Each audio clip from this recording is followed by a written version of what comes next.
I never expected a case of mistaken identity to change my life forever. When I walked into that upscale Miami restaurant looking for my blind date, I sat at the wrong table and met Sophie. She was brilliant, funny, and happened to use a wheelchair. Her father thought she needed someone to take care of her. I knew better. She didn't need saving. She needed someone who could see her for who she really was. This is our story. The candlelight flickered across the white tablecloths of Azul, one of Miami's most exclusive waterfront restaurants. At 33, I felt completely out of place in my simple gray button-down and jeans. I'm Michael Chen, and I own a small auto repair shop in Little Havana.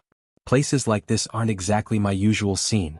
But my sister had insisted on setting up this blind date, promising me the woman was kind, genuine, and worth stepping out of my comfort zone for. I checked her text message one more time. Table by the window. Look for the woman in blue. I scanned the dining room and spotted a table near the floor-to-ceiling windows overlooking Biscayne Bay.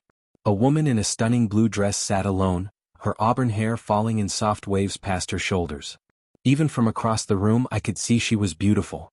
What I also noticed, what made me pause uncertainly, was the wheelchair position beside the table. My sister hadn't mentioned anything about a wheelchair. But the woman was sitting at a window table, wearing blue and clearly waiting for someone. I took a deep breath and approached. "Hello," I said, suddenly nervous. "I'm Michael. Are you waiting for someone?" The woman looked up at me, and I was struck by the warmth in her green eyes and the genuine smile that lit up her face. "Actually, yes. Are you?" "I'm supposed to be meeting someone here. My sister set me up on a blind date," I admitted. "She told me to look for a woman in blue, sitting at the window table. I'm guessing that's you?" The woman's smile faltered slightly. "I think there might be some misunderstanding. I'm not on a blind date. I'm waiting for my father. He's always late for dinner." I felt my face flush with embarrassment. "Oh God, I'm so sorry," I stammered, wanting the floor to swallow me whole. I just saw the blue dress at the window table and assumed I was supposed to meet the right person. But the woman was laughing, a genuinely delighted sound that made my embarrassment ease slightly. "No, please don't apologize. Honestly, this is the most interesting thing that's happened to me in weeks." She extended her hand. "I'm Sophie Martinez." "Michael Chen," I replied, still uncertain whether I should leave or stay. "You know what?" Sophie said, her eyes sparkling with mischief. "My father is going to be at least another 20 minutes. He always is. Why don't you sit down and keep me company until he arrives or you find your actual date?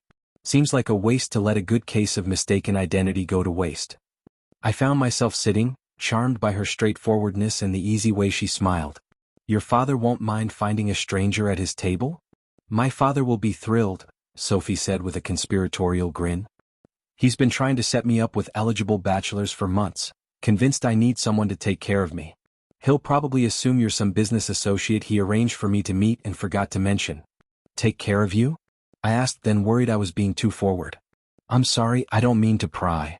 "It's okay," Sophie said, gesturing to her wheelchair. "Car accident 3 years ago. Spinal injury. My father's had a hard time accepting that I'm still the same person I was before, just with wheels now. He treats me like I'm fragile, like I need protection from the world." There was no bitterness in her voice, just a pragmatic acceptance that I found remarkable. "That must be incredibly frustrating," I said, meaning every word. "You have no idea," Sophie replied. "Don't get me wrong, I love my father. He's wonderful in so many ways. But he's convinced that no man will ever want to be with me now. So he's constantly trying to introduce me to men he thinks might overlook my disability out of kindness or obligation. It's exhausting." I felt anger rise on her behalf. "That's ridiculous. Anyone who thinks your wheelchair is all you are is an idiot who doesn't deserve your time." Sophie blinked, surprise written across her face. That's the first time anyone has said something like that without it sounding like pity or forced positivity. "It's just the truth," I said simply. "I've known you for 5 minutes and I can already tell the wheelchair is the least interesting thing about you." We talked easily after that, the conversation flowing naturally from topic to topic. Sophie was witty and intelligent, asking me about my work with genuine interest. When I explained that I owned a small auto repair shop, she didn't look down on me or seem disappointed. Instead, she asked thoughtful questions about running a business and shared her own experience working remotely as a software developer.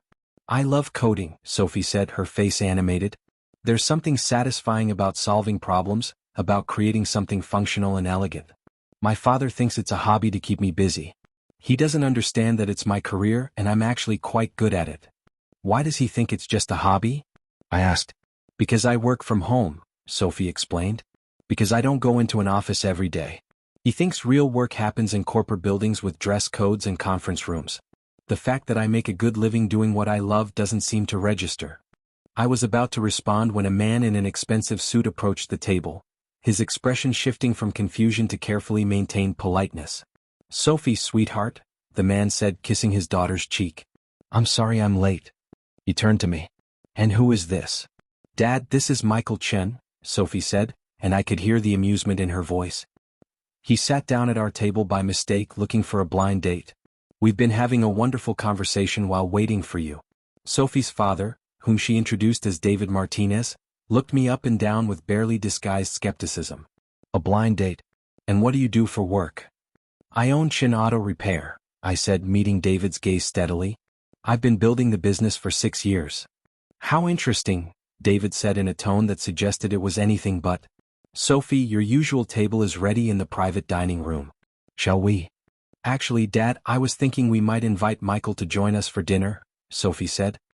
"His date seems to have stood him up and I've enjoyed his company." I started to protest. "I couldn't intrude on your dinner." "You're not intruding if I'm inviting you," Sophie said firmly. "Please, Michael. Unless you'd rather not." I looked at this woman who had turned a case of mistaken identity into genuine connection, and I found myself very much wanting to stay. "If your father doesn't mind, I'd be honored." David was clearly displeased, but he was too refined to say so directly. Instead, he led us to a private dining room where he proceeded to interrogate me with questions that were professionally phrased but obviously designed to highlight the vast difference in our circumstances. Throughout it all, Sophie kept catching my eye and rolling hers at her father's behavior. When David excused himself to take a phone call, Sophie leaned forward with an apologetic expression. "I'm sorry he's being terrible. You can leave if you want to. I'll understand completely." "I'm not going anywhere," I said firmly. "Your father loves you and wants to protect you. I understand that. But he's wrong about one thing." "What's that?" Sophie asked. "He thinks you need someone to take care of you," I said. "But from everything you've told me tonight, you're one of the most capable people I've ever met. You don't need to be taken care of. You need someone who respects that and walks beside you, not someone who treats you like you're fragile." Sophie's eyes filled with tears. "That's exactly what I've been trying to make him understand." When David returned, his attitude hadn't improved. But I stayed through the entire meal, holding my own in conversation, asking David about his business with genuine interest while also pushing back gently but firmly when David made assumptions about Sophie's limitations. By the end of the night, as David went to get the car, I asked Sophie for her number. "I'd like to see you again," I said. "Not because I pity you, not because I want to take care of you, but because you're funny and intelligent and I haven't enjoyed talking to someone this much in years. Would you be interested in that?" Sophie smiled and I thought it was the most beautiful thing I'd ever seen. "I'd be very interested in that. But I should warn you, my father isn't going to make this easy." "I didn't expect it to be easy," I said. "The best things never are. And you're definitely worth it." Over the following months, Sophie and I built a relationship based on equal parts romance and partnership. I learned about accessibility, about the challenges Sophie faced daily, and about how to be supportive without being patronizing.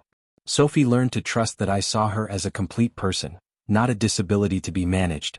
David remained skeptical, convinced I was either interested in Sophie's money or would eventually realize the relationship was too complicated and give up. But I kept showing up, kept treating Sophie with genuine respect and affection. Kept proving I was there not despite who Sophie was, but because of it. The turning point came when my shop flooded during a hurricane. Sophie showed up unasked, coordinating the cleanup, using her coding skills to set up a temporary management system, working tirelessly from her wheelchair while directing others and troubleshooting problems with the same efficiency she brought to software development. David, who had stopped by to check on his daughter, stood watching in amazement as Sophie conducted the operation with competence and authority he'd never witnessed before, or perhaps had never allowed himself to see. "She's incredible," I said, standing beside David as we watched Sophie organize a team of volunteers with military precision. "I know you think I'm not good enough for her," I continued. "And maybe you're right. She's brilliant, she's capable, she's strong. But I love her. And I promise you, I'll spend every day trying to be worthy of her." David was silent for a long moment. "I've been treating her like she was broken since the accident. But she's not broken, is she? She never was, I said softly. She just moves through the world differently now. But she's still the same brilliant, capable person she always was. You just have to be willing to see it. 1 year after I sat down at the wrong table, I asked Sophie to marry me. Not in some fancy Miami restaurant, but in my auto repair shop, which I had decorated with candles and flowers. I got down on one knee, which put me at eye level with Sophie in her wheelchair, and I said the words that made her cry. You taught me that the best things in life happen when plans go wrong. I sat down at the wrong table and found the right person. I don't love you despite your wheelchair, but because of everything you are, wheels included. Will you marry me? Sophie said yes, and we were married 6 months later in a beautiful ceremony overlooking Biscayne Bay.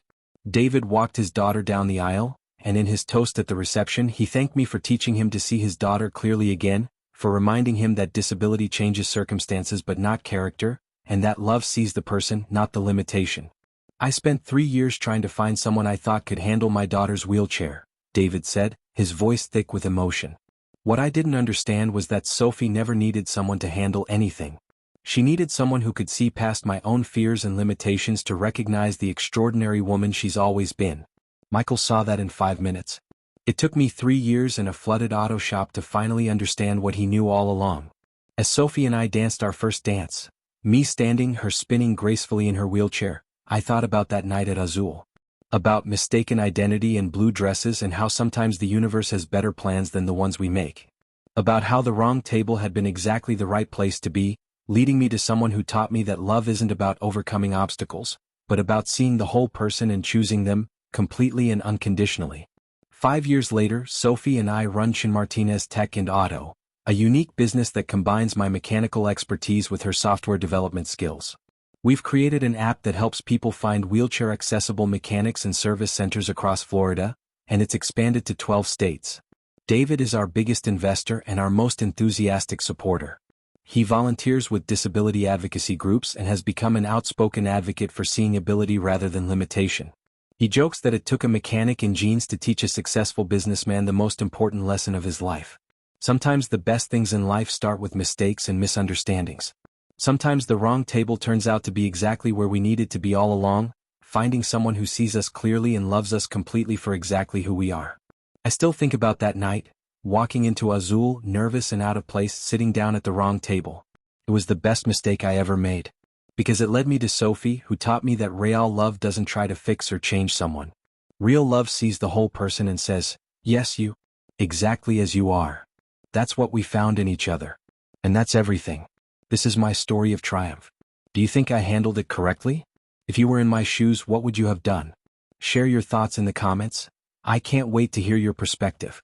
Don't forget to smash that like button and subscribe to Memorable Stories and Overcoming, where we share inspiring stories of triumph and justice every single day.